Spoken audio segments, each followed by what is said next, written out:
Me llamo Alejandro Veracruz. Ya pasé los 50, aunque la vida de uno en el taller, doblando tela y manejando la máquina, te cobra el doble de lo que marca el calendario. Mi existencia se resume en un puñado de metros cuadrados. La casa modesta que mi difunta esposa y yo compramos con el primer préstamo difícil, y el taller de costura que monté en la parte de atrás. Ese taller es mi sangre, mi herencia, y hasta hace muy poco, mi único orgullo. Ahí crié solo a mi hijo, Damián, después de que su madre, Elena, se nos fue. Yo nunca le di lujos, pero le di techo, educación y, sobre todo, la certeza de que el pan se gana con las manos limpias. Lo que nunca imaginé es que ese mismo sacrificio, esa vida sencilla que tanto defendí, se convertiría en la herramienta que mi propio hijo usaría para justificar su traición. Pero antes de continuar con la historia, por favor haz clic en el botón de me gusta, suscríbete al canal y comenta desde dónde estás viendo. Tu ayuda es muy importante. La historia que me obligó a poner los límites que debía haber puesto 20 años atrás empezó con el sonido de la risa. Una risa que era demasiado aguda, demasiado cruel, y que venía de mi propia cocina, justo cuando yo cruzaba el umbral después de un día de trabajo que se extendió más de lo debido. Damián ya estaba prometido. Su novia, Sofía, era una muchacha que a mí nunca me terminó de convencer. Demasiado pulcra, demasiado enfocada en las marcas y en hablar de cosas que no cabían en nuestra mesa de comedor. Desde que ella apareció, Damián empezó a cambiar, no de golpe, sino como una planta que se seca lentamente porque le cortan las raíces. Al principio eran comentarios sutiles sobre cómo el olor a tela y vapor de la plancha se quedaba en mi ropa, o cómo el barrio se estaba poniendo difícil. Yo me callaba, pensaba, es joven, está enamorado, quiere más de lo que yo pude darle. Siempre lo excusé. Yo tenía una regla no escrita. La cena siempre a las 9, pero ese día el pedido urgente de uniformes me había atrapado. Eran las 9:20 cuando metí la llave en la cerradura. Siempre, al entrar, la costumbre era gritar un simple «Ya llegué» para anunciar que el jefe de la casa estaba ahí. Pero esa noche no lo hice. El cansancio era tan pesado que solo quería deslizarme sin hacer ruido, lavarme las manos y sentarme. La puerta de la cocina estaba entreabierta. Escuché la voz de Sofía antes de verla. Estaba hablando de la casa. Yo me detuve en el pasillo, justo al lado del perchero donde colgaba mi viejo saco de mezclilla. Es que, Damián, de verdad. Tu papá no entiende, dijo ella. Su tono era de burla disimulada, pero cargada de desprecio. Mi hijo respondió, con esa voz baja y cansada que había adoptado últimamente. Lo sé, Sofía, pero es lo que hay. Yo ya le dije que es hora de vender este changarro. Es un barrio de obreros, ya no hay futuro aquí. Yo me apreté la mandíbula. Changarro. Así llamaba Damián, el hombre que yo había alimentado con ese mismo trabajo, al taller que le pagó su universidad. Sofía soltó una risa fuerte, sin esforzarse en esconderla. Pero no es solo el barrio, amor. Es él. Míralo. Llega tarde, oliendo a tela vieja. Se ensucia las manos con tintas y polvo de algodón. Y ni siquiera tiene una cuenta de banco decente. Vive al día. ¿Cómo vamos a invitar a mis padres aquí? Se van a dar cuenta de que mi prometido es hijo de un costurero de barrio. De verdad, Damián. Es patético. Simplemente patético. La palabra me golpeó como un puñetazo en el estómago. No era la palabra en sí, sino quién la había pronunciado y, peor aún, que mi hijo no la había defendido. Damián no dijo nada para rebatirla. Hubo un silencio breve, un silencio de aceptación. Y luego, mi hijo se atrevió a refrendar el comentario, aunque con menos fuerza. Ya sé, Sofía, es que papá no tiene ambición. Se conforma con muy poco. Nunca quiso crecer. Y la verdad, ¿quién sigue usando una máquina de coser de pedal en pleno siglo XXI? En ese momento, el cansancio desapareció. Me sentí vacío, pero extrañamente no me sentí débil. Lo que sentí fue una claridad helada. Durante años, yo había medido mi valor por el sacrificio, por la cantidad de horas que pasaba encorvado sobre la mesa de corte, asegurando que Damián tuviera más oportunidades que yo. Y para ellos, todo eso era un signo de debilidad, de falta de ambición, de ser patético. Enderecé la espalda. Entrar y explotar era lo que esperaban. o quizá lo que merecían. Pero reaccionar en caliente era darles el control.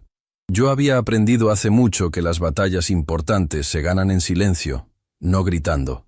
Abrí la puerta de la cocina y entré. Tenían la mesa puesta, con unos platos de comida que ya se estaban enfriando. «Perdón por la tardanza», dije, con una voz que sonó normal, incluso aburrida. Era la voz de Alejandro Veracruz, el hombre que acaba de llegar del trabajo, no la voz del padre traicionado. Sofía saltó de la silla, nerviosa, con una sonrisa que no le llegaba a los ojos. «Alejandro, estábamos a punto de empezar.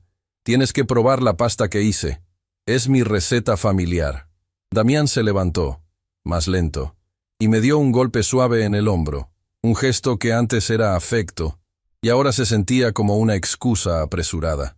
«Sí, papá. Estábamos hablando de la boda, de los invitados». Yo los miré. Vi el pánico en los ojos de Sofía, la incomodidad profunda en mi hijo. Ellos no sabían si los había oído, y esa incertidumbre me dio una ventaja inesperada. Me limité a asentir. «Bien». Me lavo las manos y me siento. Mientras el agua fría corría sobre mis dedos, observaba mi reflejo en el espejo roto del baño. Mis ojos eran los de un hombre que acababa de recibir una noticia terminal, pero que no tenía permitido llorar. No, tenía que comer, tenía que fingir, tenía que escuchar más. Porque la risa de Sofía no era solo un insulto a mi trabajo, era la punta de un iceberg mucho más grande. Me senté a la mesa, la pasta estaba insípida, pero fingí disfrutarla. La conversación giró torpemente en torno a planes futuros. Fue ahí donde Sofía, creyendo que había escapado al ridículo, empezó a mostrarme sus verdaderas intenciones. «Alejandro», dijo ella, con una dulzura exagerada, «Damián y yo hemos estado pensando, con la boda tan cerca, necesitamos un espacio más grande. Necesitamos un nido propio. Hemos visto que los precios de las rentas están altísimos. Por eso, Damián cree que lo más lógico sería que nos quedáramos con la casa, mi casa, el lugar donde murió Elena, el único patrimonio real que tenía». Dejé el tenedor con cuidado sobre el plato. No pregunté qué pasaría conmigo. Ya lo sabía. «¿Quedarse con la casa?», pregunté con calma. Damián intervino rápidamente, nervioso. «Sí, papá. Pero mira, tú te quedarías con el taller. Podríamos hacer unas divisiones, un pequeño cuartito detrás para que te quedes, y así sigues con tu negocio. Es que la casa, tal como está, tiene mucho potencial. Podríamos vender el taller y la casa juntos dentro de unos años, cuando el mercado suba». El plan era sencillo y brutal. Echarme de mi propio hogar, reducir mi espacio de vida al mismo lugar donde trabajaba hasta el agotamiento, y de paso, preparar la venta del único sustento que me quedaba. Y lo decían con la tranquilidad de quien pide un vaso de agua. Sofía agregó, con un tono condescendiente: «Sí, Alejandro. De esa forma, tú no tendrías que preocuparte por el mantenimiento. Es que a tu edad, la verdad, tener que subir al techo a arreglar las goteras es un riesgo». Ahí entendí que ella no solo me despreciaba por mi humildad, sino que me veía como un anciano frágil y fácil de manipular. No era solo la casa, era la autonomía. «Aún no hemos llegado a ningún acuerdo, Damián», respondí, bebiendo un poco de agua. «Es mucho lo que hay que pensar. Pero es que necesitamos que esto esté listo antes de la boda, papá», insistió mi hijo, con un matiz de presión que nunca me había usado. Él estaba acostumbrado a que yo siempre dijera que sí. Yo no di mi brazo a torcer esa noche. Me limité a sonreír con cansancio, el mismo gesto que siempre me funcionaba para evadir discusiones. «Lo veré mañana. Hoy estoy muy agotado». Me levanté, llevé mi plato a la tarja, y mientras les daba la espalda, mi mente estaba trabajando a 1000 por hora. Si me hubieran insultado sin querer nada a cambio, me hubiera dolido, pero quizá lo habría olvidado. Pero el insulto, seguido inmediatamente por la exigencia de mi casa, reveló que el desprecio era estratégico. Estaban planeando despojarme. Esa noche no dormí. Me quedé sentado en el borde de mi cama, que compartí con Elena por 30 años. Observé la sombra de los árboles moviéndose en la ventana. La máquina de coser, mi fiel Singer, estaba silenciosa en el taller contiguo. Sentí la necesidad de proteger ese espacio, no por el valor económico, sino porque era mi dignidad. Yo no era un patético. Era un hombre que había construido una vida con nada. Y ahora tenía que defender esa vida de aquellos a quienes se la había dedicado. Mi primer pensamiento fue buscar los papeles de la casa y del taller. Tenía que asegurarme de que no hubieran intentado nada aún. Al revisar mi escritorio, encontré lo primero que me puso en alerta máxima. Había una carpeta que no reconocía, deslizada debajo de unos patrones de corte antiguos. La abrí. Dentro había una copia de mi acta de nacimiento y un formato de poder notarial, a medio llenar, que delegaba en Damián la administración total de mis bienes. El documento no estaba firmado, pero la intención era clara. Ellos no solo querían que les diera la casa, querían que yo les diera la autoridad legal para venderme cuando quisieran. Al ver esa firma a la espera de mi nombre, recordé la voz de Sofía llamándome patético. No lo era, y me aseguraría de que ellos lo entendieran, pero no con gritos, sino con hechos. A partir de esa madrugada, no sería el padre cansado y complaciente, sería Alejandro Veracruz, el costurero que aprendió a tejer una trampa tan fina y silenciosa como la seda más delicada. Decidí que, a partir de ese momento, mi silencio sería mi mejor arma. Fingiría ignorancia. Y mientras ellos movían sus piezas creyendo que yo era ciego, yo estaría observando y reuniendo todo lo necesario para desmantelar su plan por completo. Era hora de coser la boca de quien quería despojarme de lo poco que tenía. Si quieren saber cómo un costurero logró darle una lección a su hijo y a su prometida, demostrando que la verdadera herencia es la dignidad, no se muevan de aquí. Alejandro Veracruz, 50 y tantos años, la mayor parte de ellos gastados entre hilos, tijeras y la máquina de coser, ha pasado toda su vida levantando un pequeño taller de sastrería, modesto, sí, pero limpio y honesto. Después de todo, era lo único que me quedaba y lo único que tenía para dejarle a mi hijo, Damián. La historia que tengo que contar no es sobre dinero, sino sobre dignidad. Es la historia de cómo un padre sencillo escucha de boca de su propio hijo que es un estorbo, y cómo esa palabra, patético, se convirtió en el detonante para que yo tuviera que luchar por lo poco que me quedaba, no contra extraños, sino contra mi propia sangre. Cuando entré a la sala aquella noche, después de oír lo que dijeron, tuve que hacer un esfuerzo consciente para que mis manos no temblaran al cerrar la puerta. Me sentía pesado, como si la tela barata de mi único traje bueno, ese que usaba para las fiestas de verdad, de pronto se hubiera llenado de plomo. Ellos estaban sentados, muy juntos en el sillón. Valeria, la prometida de Damián, me miró con una sonrisa demasiado brillante, una sonrisa que no le llegaba a los ojos. Damián, en cambio, se levantó rápido, nervioso.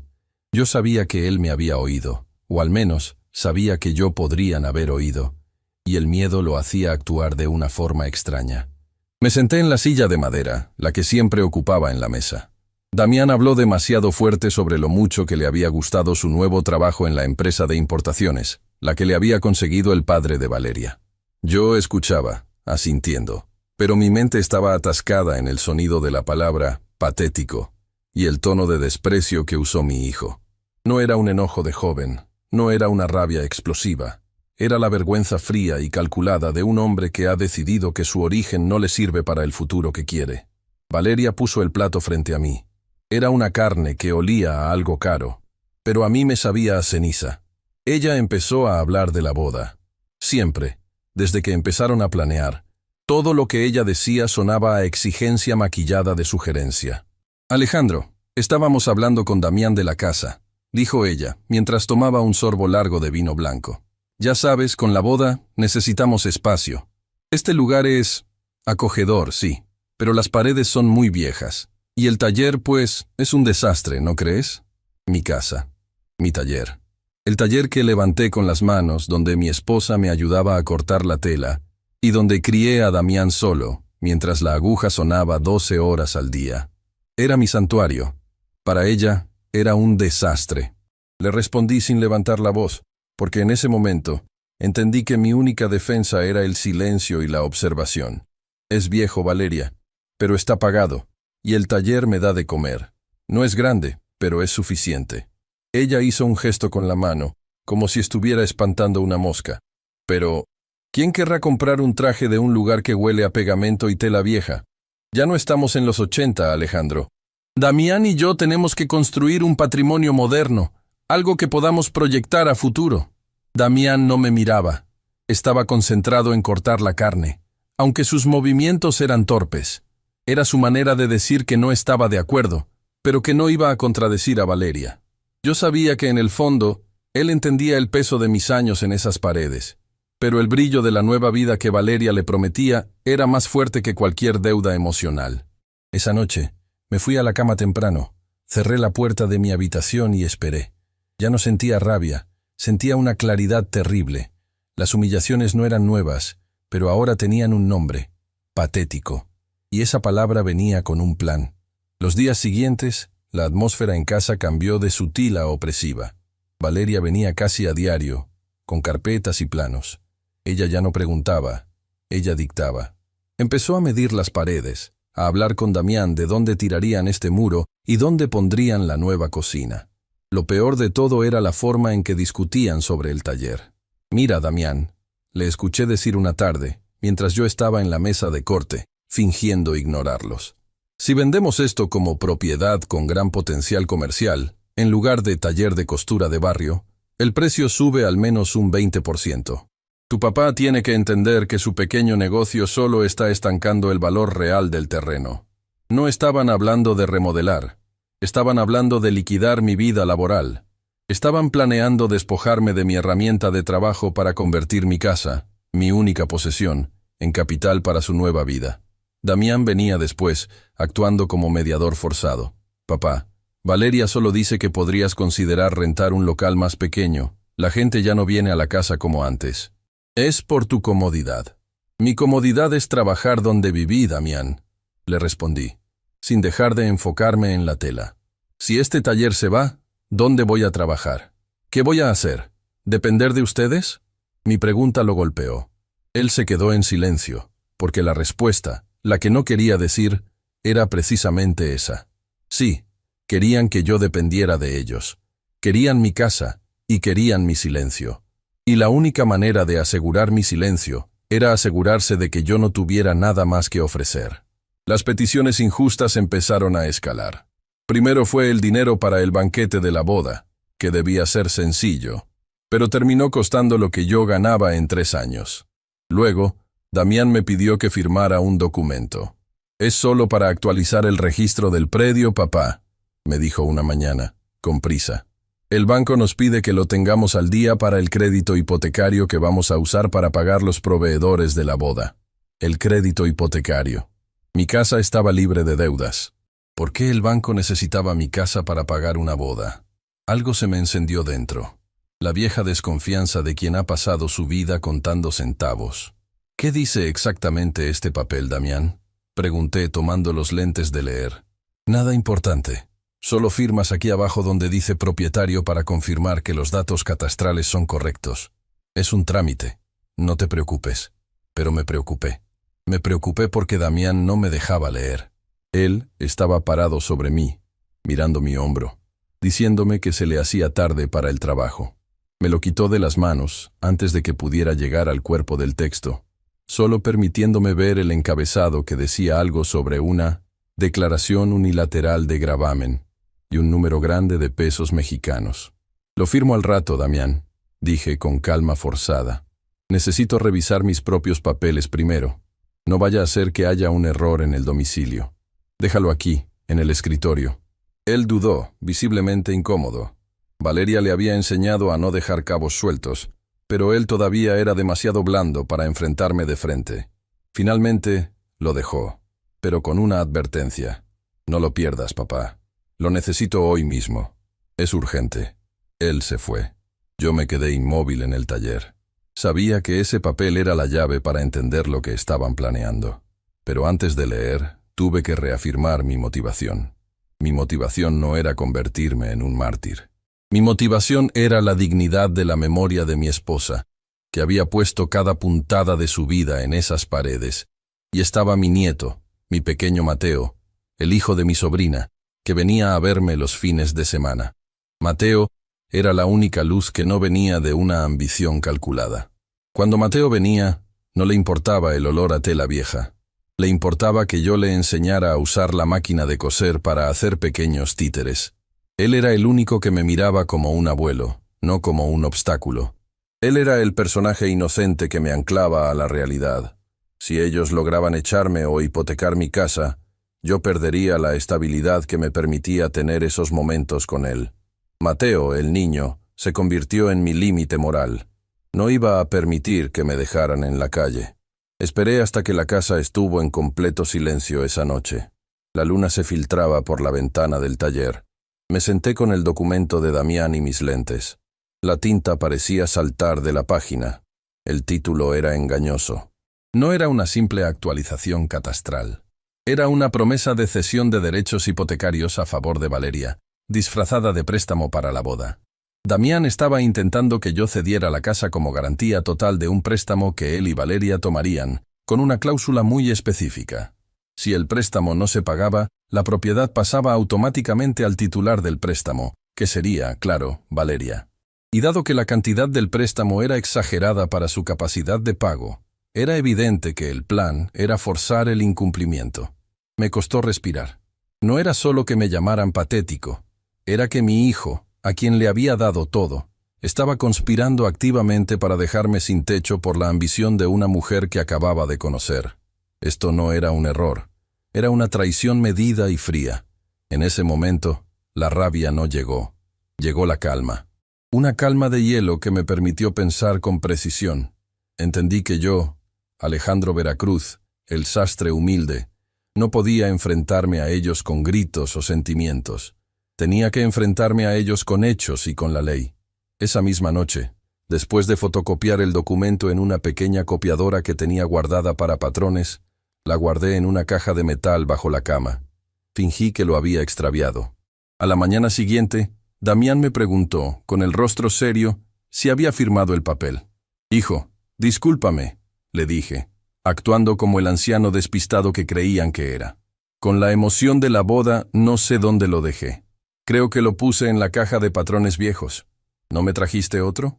Damián suspiró, frustrado. Valeria no le había enseñado a lidiar con el fracaso. No te preocupes, papá. Le digo a Valeria que traiga otra copia. Pero por favor, trata de no perderla. Estamos muy presionados con los tiempos. Ellos se sintieron seguros. Creyeron que yo era tan simple que lo firmaría la próxima vez sin leer. Pero mientras Damián se iba, yo ya estaba llamando al único hombre que me había sido leal y que, además, conocía los vericuetos legales de esta colonia. Don Ricardo, el notario jubilado que venía a verme cada diciembre para arreglarle sus trajes de invierno. Él conocía mi historia de sacrificio, y yo sabía que podía confiarle lo que había encontrado. La estrategia fue sencilla. Silencio. Dejar que ellos creyeran que tenían el control. Dejar que Valeria siguiera moviendo sus piezas, midiendo mi casa y organizando su boda cara con mi patrimonio. Mientras tanto, yo me dedicaría a asegurar mi defensa, sin confrontación alguna. Los días se convirtieron en un teatro. Yo seguía cosiendo, seguía cortando tela, seguía sirviendo el café. Pero ahora, cada gesto de Valeria, cada comentario sobre lo feo de mis muebles o lo anticuado de mi vida, era solo una prueba más que yo almacenaba en la memoria. No eran insultos. Eran la confirmación de su ambición. El abuso había escalado.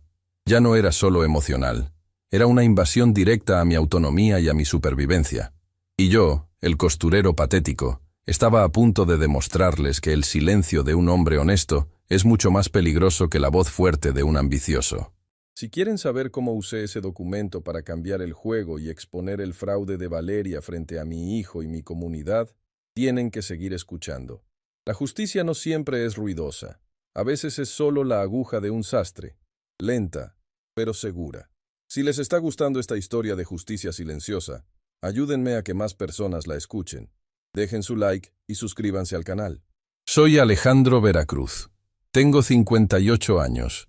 Aunque la vida de costurero y las noches sin dormir por sacar adelante el taller me hayan puesto unos cuantos más.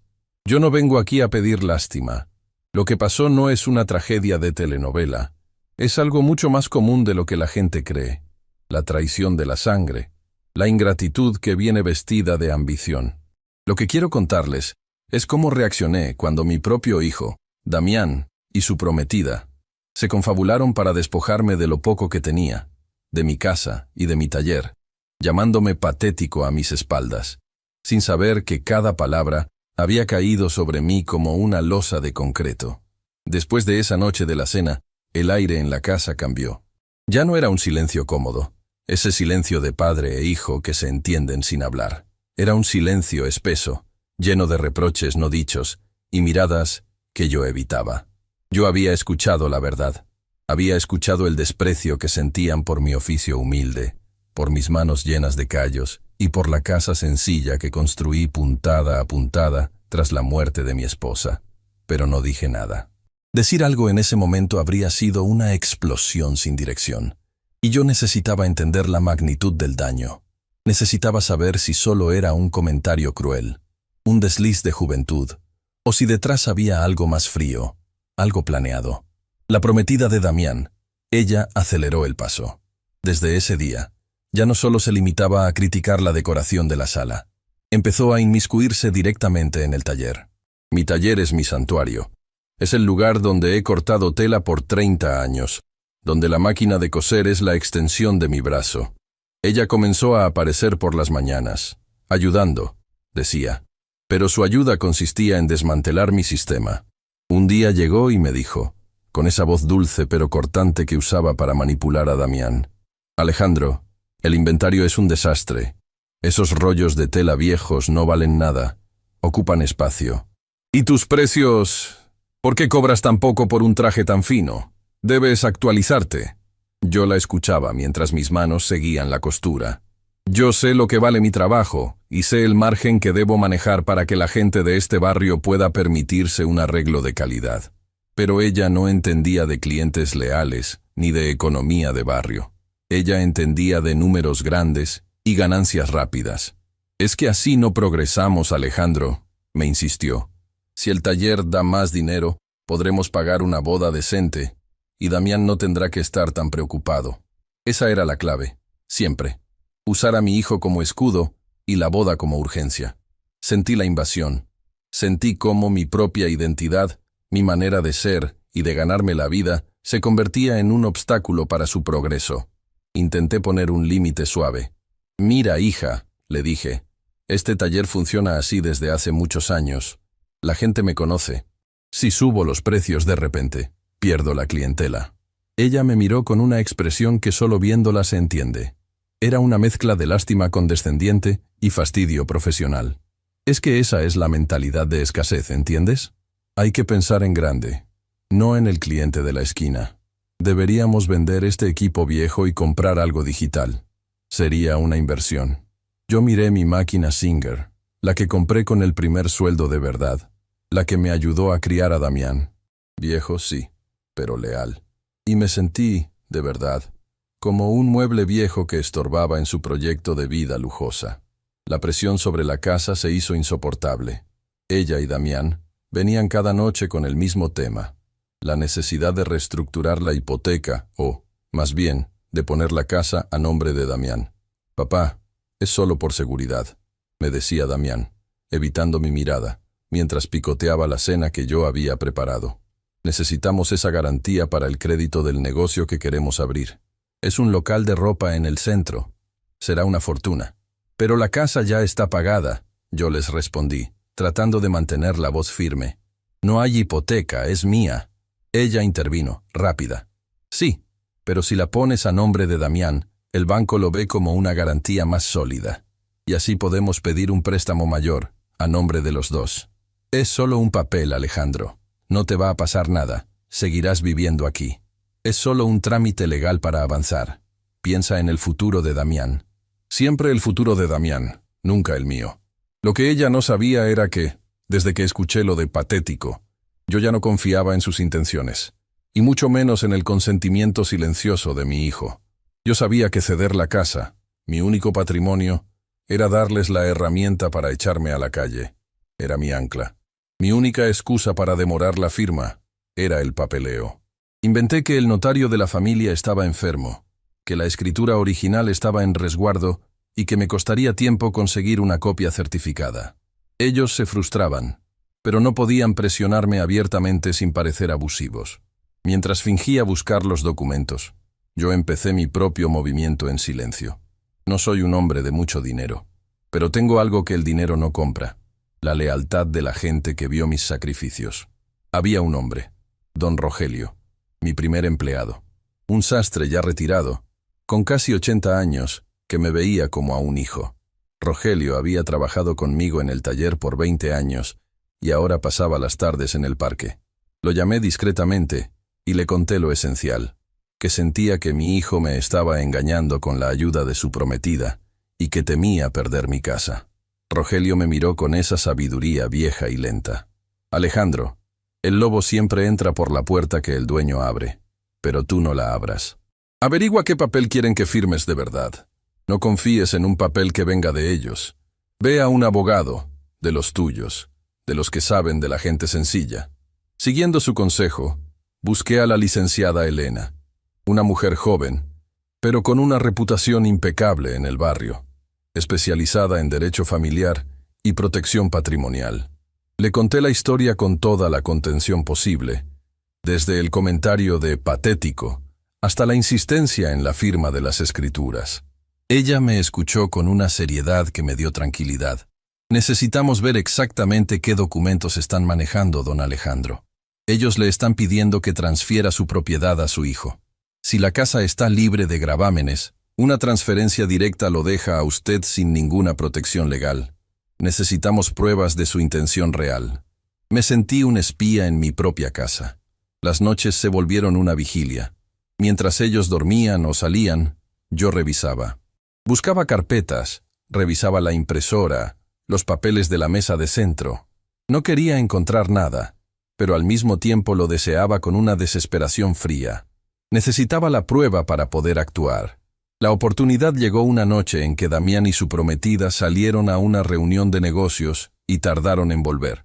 Yo estaba en el comedor, doblando servilletas, cuando vi un sobre de manila mal cerrado que ella había dejado sobre un sillón. Estaba marcado con el nombre de un despacho de abogados que yo no conocía. Mis manos temblaron un poco, pero me recordé a mí mismo que no estaba robando, estaba defendiéndome. Saqué los documentos. Eran varios folios con letra pequeña, contratos y cartas membretadas. Lo primero que encontré fue una tasación. El valor de mi casa, detallado. Abajo, un informe indicaba el potencial de venta rápida en el sector de clase media emergente. Pero lo que me detuvo el aliento y me congeló la sangre fue un borrador de contrato de compra-venta. No era un documento de garantía bancaria. Era un plan explícito para vender la propiedad. El documento indicaba que, inmediatamente después de la firma de transferencia de propiedad a Damián, lo que ella llamaba trámite de seguridad, la casa sería puesta en venta activa. Había incluso una cláusula que me rompió el alma. Mencionaba que la residencia del ocupante actual sería negociada en términos de un contrato de arrendamiento temporal, sujeto a revisión en un plazo no mayor a 6 meses después de la transacción. Me iban a echar de mi casa, la que había construido con mis propias manos, la que me recordaba a mi esposa, y planeaban ponerme un alquiler en mi propio hogar por unos meses, hasta que fuera más fácil deshacerse de mí. Todo lo que habían dicho era una mentira elaborada. No era un préstamo para un negocio, era un despojo. Mi hijo era cómplice de un fraude diseñado para dejarme en la calle. Volví a meter los papeles en el sobre, con el pulso martilleando en mis oídos. El shock no fue ruidoso, fue interno, un colapso silencioso. Me senté y respiré hondo, tratando de asimilar que la persona que dormía bajo mi techo, que comía mi comida y que se decía mi hijo, estaba planeando mi ruina total. A partir de ese momento, mi silencio dejó de ser pasividad y se convirtió en estrategia. Yo era el observador que sabía demasiado, y ellos, los actores que no sabían que el telón se había levantado antes de tiempo. Al día siguiente, actué como si nada. Preparé el desayuno, hablé del clima, pregunté por la reunión de negocios, que según ellos había sido un éxito. Mi vida externa era la de un padre viejo, confiado y un poco ingenuo. Pero por dentro, yo ya había cambiado la cerradura, metafóricamente hablando. Llamé a la licenciada Elena y le pedí una reunión urgente, llevándole copias fotográficas de los documentos que había visto. Ella me confirmó la gravedad de la situación. Don Alejandro, esto no es solo ambición, esto es un intento de fraude. Si usted firma esa transferencia, Incluso si su hijo no fuera parte del plan, su prometida podría obligarlo a vender, y usted no tendría recurso.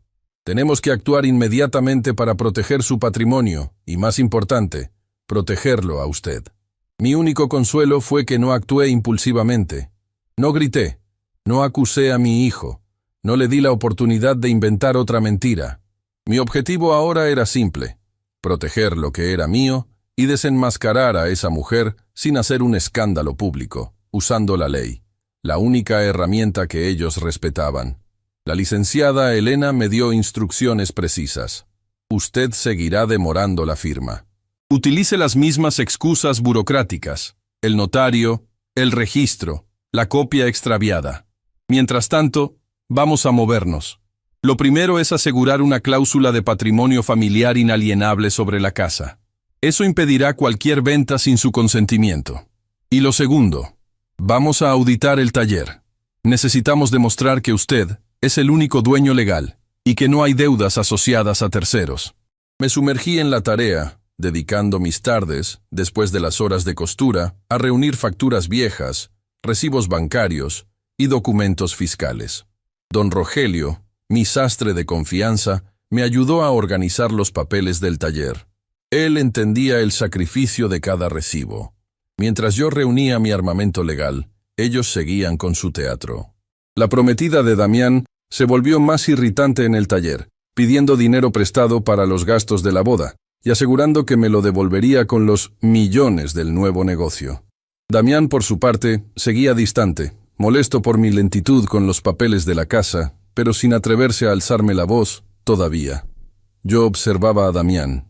Lo veía tan cegado por el dinero y por esa mujer que no podía ver la soga que le estaban poniendo al cuello. Ella no solo me estaba arruinando a mí, lo estaba usando a él como peón. Y si el plan salía mal, él cargaría con las consecuencias legales, no ella. Había un momento, recuerdo, en que la vi revisar su celular, con una sonrisa de depredadora. Vi cómo tecleaba rápido, mandando instrucciones a sus cómplices, y en ese instante, mi decisión se solidificó. No era solo mi casa. Era mi dignidad, la memoria de mi esposa y el futuro de mi hijo, que necesitaba un despertar violento para salvarse de la mujer que lo estaba convirtiendo en un traidor. Yo no podía permitir que el precio de mi silencio fuera mi aniquilación, ni la de mi hijo. Yo ya estaba listo para el enfrentamiento. Ya tenía el escudo legal levantado y las pruebas en mano. Solo faltaba que ellos movieran su pieza final en el tablero para yo ejecutar la mía. Si esta historia les pareció intensa, esperen a escuchar lo que pasó después de que yo obtuve las pruebas. Sus planes se vinieron abajo sin que ellos pudieran hacer nada. Mire, después de escuchar esa conversación, esa que se me quedó grabada a fuego, yo supe que ya no había vuelta atrás. Lo que me habían llamado a mis espaldas, la forma en que despreciaban mi vida, mi trabajo, mi sacrificio, era solo la punta del iceberg. El dolor inicial, el ardor de la humillación, se transformó en una especie de frialdad quirúrgica. Yo no lloré, no grité, no armé un escándalo. Simplemente me volví silencioso. Si me están escuchando, no piensen que fue fácil. Fue la actuación más difícil que he tenido en toda mi vida. Tenía que fingir que no sabía nada, que el sordo y patético costurero seguía siendo tan ciego como siempre. Mi vida se había convertido en una trampa de cristal. Yo veía todo con claridad, cada movimiento, cada gesto de mi hijo Damián y de su prometida, pero no podía romper el vidrio. La necesidad de reunir las pruebas suficientes, de entender exactamente qué era lo que planeaban quitarme, me obligó a tragarme la rabia y a seguir sentándome en la mesa con ellos, como si nada. Ella, la prometida, redobló sus esfuerzos. Antes era solo desprecio disimulado, ahora era control activo. Empezó a inmiscuirse directamente en el taller. Yo llegaba y encontraba papeles revueltos, cotizaciones que yo no había autorizado, y peor aún, mi hijo, mi propio Damián, la defendía cuando yo preguntaba. Él decía: «Papá, ya tienes que modernizarte. Ella solo está ayudando con las cuentas. Tienes que ver esto como una inversión, no como una invasión». ¿Inversión? Era la palabra clave que usaban para disfrazar el despojo. Mi taller, con sus máquinas viejas, sus patrones amarillentos y el olor a tela y a hilo, era mi vida, la única herencia que yo había podido construir para él y para mí, pero para ella Era solo un activo subutilizado. Un día, encontré un documento en la impresora del pequeño estudio que compartíamos. Era un borrador de un préstamo bancario. Un préstamo considerable, por cierto, que estaba hipotecando la casa y el taller. Lo más alarmante no era el monto, sino la letra pequeña. El documento establecía que, en caso de incumplimiento, la propiedad pasaría automáticamente a nombre de un fideicomiso, y ese fideicomiso tenía como único beneficiario, a falta de mí, a Damián y a su futura esposa. Lo estaban planeando para que yo fuera el aval, el pagador silencioso, y si algo salía mal, o si, Dios no lo quiera, yo faltaba, ellos se quedarían con todo sin ninguna carga legal que les impidiera vender y empezar de cero. El documento estaba incompleto, le faltaban mis firmas y sellos, pero la intención estaba allí, clara y fría, impresa en papel de alto gramaje. Yo guardé ese documento. No lo tiré, no lo confronté. Lo doblé con cuidado y lo metí dentro de una vieja caja de herramientas que solo yo tocaba. Mi corazón latía lento, con el peso de la traición ya no como una sospecha, sino como una realidad material. Para esto, yo ya me había acercado a mi compadre, don Raúl. Don Raúl no era abogado, era un notario jubilado que había sido amigo de mi esposa. Él conocía mi historia, sabía lo que me había costado levantar el negocio desde cero, cuando solo éramos una máquina de coser y yo durmiendo en el suelo del local. Le llevé una copia de ese borrador de préstamo sin decirle que lo había sacado de casa. Le dije que eran documentos que me llegaron por error de un conocido. Él los miró con esa calma que solo da la experiencia. Don Raúl solo levantó la vista una vez y dijo: «Alejandro, esto no es un préstamo para un costurero. Esto es una trampa. Es un documento de desahucio disfrazado de inversión. Si firmas esto, pierdes tu propiedad y tu autonomía en menos de 3 años, o mucho antes si ellos fuerzan el incumplimiento». El alivio de tener la confirmación de una persona de confianza fue inmenso, pero la rabia creció. Me estaban tratando como a un anciano senil que no sabe lo que hace con su patrimonio. Yo, que había pasado 50 años negociando telas, plazos de entrega y precios, sabiendo siempre dónde estaba cada centavo. A partir de ese día, mi vida fue una doble contabilidad. Por un lado, la rutina patética que esperaban de mí: ir al taller, coser, llegar a cenar y escuchar las maravillosas ideas de mi nuera sobre cómo debíamos invertir los ahorros. Y por el otro lado, la guerra silenciosa que yo estaba librando con don Raúl. Tardamos casi una semana en organizar todo. Yo tuve que revisar cada acta de propiedad, cada cuenta bancaria, cada seguro de vida que había contratado. Don Raúl me ayudó a poner en orden los títulos de la propiedad del taller y la casa. Hicimos algo que yo debía haber hecho hace mucho tiempo, cuando mi esposa falleció: crear un fideicomiso revocable para el inmueble principal. Esto no era un acto de codicia, era un acto de autodefensa. Al poner la propiedad dentro de ese fideicomiso, la hacía legalmente intocable para cualquier deuda o préstamo que yo no autorizara explícitamente y con conocimiento de causa. En esencia, si ellos conseguían que yo firmara cualquier papel bajo presión, ese papel sería legalmente nulo respecto a la casa y el taller. El proceso fue lento, tedioso y costoso. Tuve que retirar dinero de mis ahorros de jubilación, esos mismos que Damián pensaba que eran inagotables, para pagar los trámites notariales. Cada papel que firmaba con don Raúl era un clavo en el ataúd de su plan. Y mientras yo hacía esto en secreto, ellos seguían con su teatro. Ella, la prometida, empezó a hablar de remodelaciones urgentes en el taller. Quería tirar abajo la pared del fondo, esa que separaba el área de costura del pequeño almacén de hilos.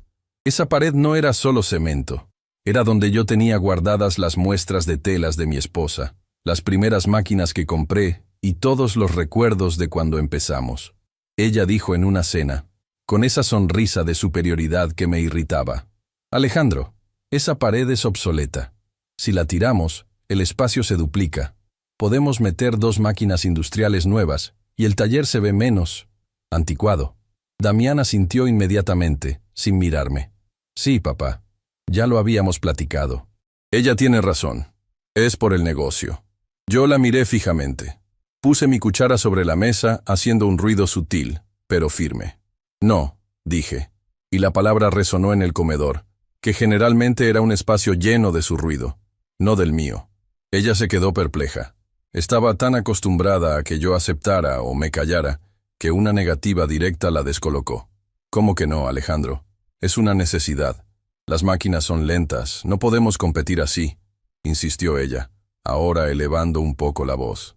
No, repetí, más bajo, pero con más peso. Esa pared no se toca. Si quieren más espacio hay otros modos de organizar el taller. Esa pared se queda. Damián intervino, molesto por el corte en su plan. Papá, no seas necio. ¿Por qué te aferras a esa basura vieja? Es solo una pared. Es mi pared, hijo, le respondí, sin levantar la voz. Y es mi taller. Si quieres modernizar, lo hacemos con mi ritmo y con mis decisiones. Si no te parece, la puerta está abierta para que emprendas tu propio camino. Claro que él no iba a irse. No todavía. Necesitaba mi firma. Necesitaba mi silencio. Se quedaron callados. La cena terminó en un silencio incómodo, y yo me fui a mi habitación sabiendo que había encendido una pequeña chispa de resistencia. Ya no solo estaba recolectando pruebas, estaba marcando territorio. La presión se intensificó después de ese incidente. La prometida sabía que yo me estaba resistiendo, aunque no sospechaba que yo supiera del plan completo. Empezaron a presionarme sutilmente sobre el dinero. Un día, Damián vino y me pidió prestados 20,000 pesos. Dijo que era para la fianza de un nuevo proveedor de telas. Necesitamos pagar por adelantado, papá. Si no lo hacemos, perdemos el contrato. Y si perdemos ese contrato, perdemos ganancias enormes. Yo sabía que era mentira. Yo conocía a todos mis proveedores y las condiciones de pago. Este era un truco para sondear mis cuentas, para ver si yo todavía tenía el control sobre mis ahorros. Le dije, hijo, ¿por qué no usas el dinero de la cuenta de la boda? Sé que tienes un buen monto guardado ahí. Él se puso visiblemente nervioso. Eso es intocable, papá. Es para nuestro futuro. Esto es para el negocio. Es diferente. Claro que era diferente. Lo de la boda era para ellos. Lo del negocio era mi dinero. Yo no me negué rotundamente. En ese momento, necesitaba seguir en el juego. Necesitaba que se confiaran. Está bien, Damián, le dije. Te voy a dar el dinero, pero lo quiero con un pagaré simple, firmado por ti, solo por orden. Es la costumbre de la casa. La prometida se enojó cuando él le contó, pero la necesidad era más grande que su orgullo.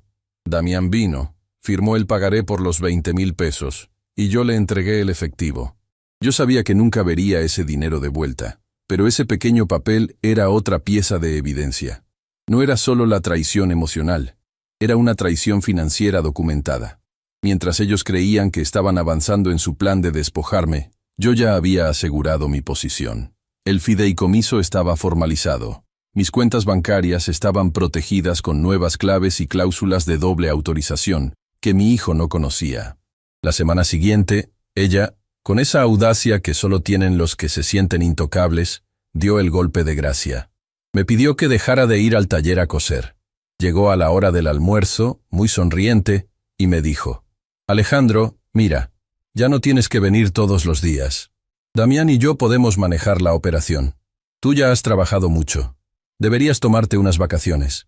Larga temporada. El dinero de tus ahorros está seguro. Podemos dártelo mes con mes para que no te preocupes. La propuesta era clara. Me estaban ofreciendo una pensión mísera a cambio de mi exclusión total. Querían sacarme de mi propio entorno para que no pudiera ver lo que harían con mi vida, con mi legado. ¿Y dónde me sugieres que me vaya, hija?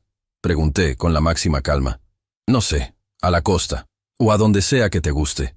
Solo necesitas descansar. No es sano que te estreses con los nuevos planes. Queremos que estés tranquilo. Me estaban despojando con una sonrisa y una taza de té. Y en ese momento, entendí que ya no podía esperar más. La defensa legal estaba lista, la evidencia recolectada, y mi dignidad estaba a punto de ser incinerada. Si aceptaba esa jubilación, yo no volvería a entrar a mi taller, no como el dueño. Miré a Damián. Él mantenía la vista baja, jugando con la comida. Él no era el cerebro, pero era el cómplice. La prometida esperaba una respuesta. Ella creía que yo iba a ceder por cansancio, o por miedo a ser una carga. Pero yo ya no era el hombre que había escuchado el insulto en el pasillo. Yo era el hombre que había pasado 2 semanas protegiendo lo poco que tenía. Mi voz no tembló. Solo dije, gracias por la sugerencia, pero no me voy a ir a la costa. Y no voy a dejar de trabajar. Hay algo que tienen que entender. Ella iba a interrumpirme, pero yo levanté la mano, un gesto que jamás le había hecho a nadie. No me interrumpas. Lo que tienen que entender, y lo vamos a discutir ahora mismo, es por qué han estado haciendo todo esto. El aire se congeló. Vi cómo el color abandonaba la cara de Damián. La prometida mantuvo su fachada por un segundo más, antes de que su máscara se rompiera. Yo saqué el borrador del préstamo, el pagaré por los 20,000 pesos y un extracto bancario que probaba que yo había movido mis activos. La partida de ajedrez había terminado. Era el momento de mostrarles las pruebas de su traición, cara a cara. Si quieren saber cómo usé todas esas pruebas para exponer a esa mujer y obligar a mi hijo a ver la verdad, y lo que pasó con el taller, quédense para la siguiente parte de esta historia. Yo no quería un circo. Nunca quise drama. Yo solo quería paz, mi taller, y que mi hijo fuera una persona decente, aunque no fuera exitosa en los términos que él o la prometida creían. Cuando tuve todas las pruebas en mis manos, no sentí euforia. Sentí un peso frío, como si la verdad fuera de plomo. Había asegurado mi casa y mi taller, a través de la notaría de don Javier, con un fideicomiso simple que, si bien no me volvía intocable, sí hacía imposible que Damián o ella pudieran hipotecar o vender sin mi consentimiento explícito, y sin una serie de condiciones que la ley establecía para proteger a los propietarios mayores. Yo ya había movido las cuentas, y aunque Damián había logrado sacar una suma considerable de las ganancias de fin de año, lo que quedaba ya estaba resguardado. La confrontación ocurrió una tarde, no en una cena elegante, sino aquí, en la oficina pequeña del taller, el lugar donde siempre habíamos discutido los números. Los llamé con el pretexto de firmar unos papeles de reestructuración de deuda, algo que ella me había estado presionando para hacer, creyendo que yo cedería y firmaría un poder amplio. Damián y ella llegaron, ella con su aire de ejecutiva apurada y él, nervioso, evitando mi mirada. Yo estaba sentado detrás de mi escritorio viejo, el mismo que armé cuando abrí el taller hace 30 años. Yo no grité, no levanté la voz, no hice reproches. Simplemente puse sobre la mesa 3 cosas.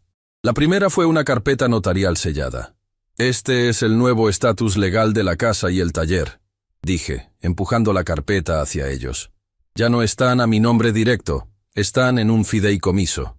Eso significa que no se puede vender, ni hipotecar, ni usar como aval para ningún préstamo bancario que ustedes puedan conseguir. Es intocable, a menos que yo lo disuelva, lo cual no haré. Ella, al principio, pensó que era una broma, o que yo me había equivocado en la gestión.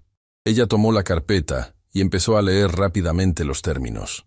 Su rostro se descompuso a medida que entendía que cualquier plan que tuviera para que yo firmara, para que yo invirtiera en su nombre o para que me hiciera a un lado, se había evaporado. Damián solo miraba mis manos sobre la mesa, temblando ligeramente. «¿Por qué hiciste esto, papá?», me preguntó con un hilo de voz, tratando de sonar ofendido, tratando de mantener la fachada. «Porque un padre tiene que proteger lo que queda, hijo», respondí. Entonces puse la segunda cosa sobre la mesa, el pequeño grabador que me había prestado el contador. Apreté el botón. El audio era cristalino. Era la cena de hace meses, la noche que llegué tarde. Se oía perfectamente la voz de ella, hablando de mí como un estorbo, y luego la voz de Damián. Mi padre es un hombre patético, un costurero que no entendió la vida. Si sigue así, no vamos a poder tomar las decisiones. Solo tiene que firmar y ceder, y podremos remodelar esa pocilga. Eran fragmentos cortos, directos. La sala se llenó de un silencio tan pesado que se podía oler el polvo en el aire. Ella se puso pálida, suplicando con los ojos a Damián que dijera algo, que la defendiera. Damián se quedó congelado, mirando el aparato como si fuera un monstruo que él mismo había invocado. El sonido de su propia voz, la burla, la vergüenza que sentía por mi trabajo, era su sentencia. Apagué el grabador. «Esa es la diferencia, Damián», le dije, manteniéndole la mirada. «Lo que tú llamas ser patético es lo que te dio el techo, la comida y la universidad. Lo que ella llama pocilga es mi vida. Y es lo único que me queda. El clímax no fue un grito. Fue la certeza ineludible de que yo sabía todo. Ella intentó contraatacar, con la desesperación de quien se sabe acorralada. «¡Estás loco! Esto es una manipulación! Damián, dile que nos vamos», exigió intentando tomar la mano de mi hijo. Yo me incliné ligeramente hacia adelante, y esa fue mi única muestra de agresividad. «Ahora viene la tercera cosa», dije, y deslicé una hoja de papel, impresa de forma simple. «Esto es una denuncia ante el Ministerio Público, con todos los respaldos que prueban tu intento de fraude al obtener una firma falsificada para un poder notarial en mi nombre. Ya hablé con el banco sobre los movimientos irregulares en las cuentas del taller. No te he demandado aún, porque esto es un negocio familiar, y no quería destrozar a mi hijo. Pero si das un solo paso más, si me vuelves a contactar, si te acercas a menos de 100 metros de esta casa o del taller, la demanda sigue su curso. La conoces. Ella es por fraude. La multa es grande. Le ofrecí una opción que no era opción: rendición inmediata o destrucción legal. Yo sabía que ella no podía permitirse que esa denuncia se hiciera pública, ni por su trabajo, ni por el escarnio. Su objetivo nunca había sido el amor, sino la conveniencia. Una vez que la conveniencia desapareció, y solo quedaba el riesgo, ella se desmoronó. Ella tomó la carpeta, la arrojó al suelo, y me miró con un odio tan puro que casi lo agradecí, porque me demostraba que mi decisión había sido correcta. «Te vas a arrepentir de esto, viejo», siseó. «Yo no», respondí sin emoción. «Yo ya me arrepentí de no haberte visto venir antes». Ella salió de la oficina como un huracán, sin mirar atrás, sin despedirse de Damián. Simplemente desapareció, y ese fue el final de la historia con ella.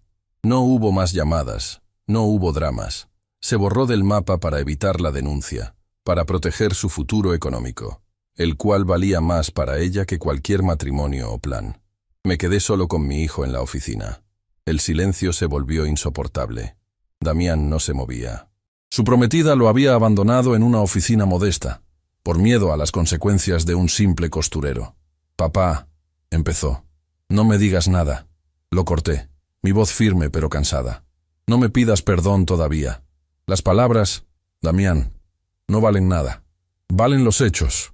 Puse frente a él un documento que detallaba la cantidad exacta de dinero que había desviado de las cuentas del taller, la que creía que yo no había notado.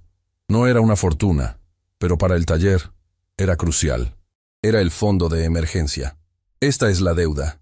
No solo el dinero, Damián. Es la deuda moral que tienes conmigo y con tu madre», le dije. Su madre había trabajado codo con codo conmigo para ahorrar ese dinero. «Lo voy a regresar, papá. Te juro que lo voy a regresar», me prometió. «Lo sé», dije yo. «Lo vas a regresar trabajando». El castigo que impuse a mi hijo no fue sentimental. Fue laboral. Le dije que a partir de mañana volvería al taller, pero no como mi sucesor, no como administrador, no con la promesa de heredar nada. Volvería como aprendiz. El salario que ganaría iría directamente a pagar la deuda. No tendría privilegios. No le permití volver a la universidad por el momento. Le dije que primero tenía que entender el valor de las cosas desde el suelo, que tenía que volver a ganarse el derecho de estudiar y de mirar a la cara a los empleados leales que tanto lo respetaban, y que yo sabía que él había defraudado con sus acciones. Le exigí otra cosa más, algo que él aceptó sin chistar: terapia. Necesitaba entender por qué había permitido que una ambición tan vacía lo convirtiera en una persona tan desleal. Necesitaba reconstruir su carácter. Los primeros meses fueron terribles. La vergüenza era una capa visible en su piel. Estaba desorientado, herido, pero sobre todo, humillado por la verdad.